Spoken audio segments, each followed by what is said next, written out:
রয়েছে, তাই তোদের সবার হাত আজকে কেটে নেব আমি। মিলিয়নিস, ডাক তোদের তুফান বাপকে। ডাক নাবে। তোরা ওকে ফোন করে বল ট্যাক্সি শেট আজ আমাদেরকে শেষ করে ফেলবে, প্লিজ বাঁচাও আমাদের। কথা কানে গেছে? ডাক ওকে, না হলে তোকে এখানেই পুঁতে রেখে দেবো। ডাক ওকে। তুফান কারোর ডাকে আসে না, ও নিজের ইচ্ছায় আসে আর সব ধ্বংস করে দেয়। তুইও ওর হাত থেকে বাঁচতে পারবি না। মরার জন্য তৈরি হ। ও আসবে? কোথা থেকে আসবে? কিভাবে আসবে? কখন আসবে? তুই কি ওকে ট্রেন বা বাস পেয়েছিস যে টাইম টেবিল মেনে চলবে? ও হলো তুফান।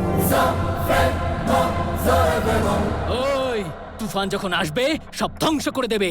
আমার কথা ভালো করে শোন, নিজেদের বাক্স প্যাটেরা গুছিয়ে নে আর কেটে পড়, না হলে ভগবানকে ডাক, কারণ মৃত্যু যখন আসে তুফানকে সাথে নিয়ে আসে।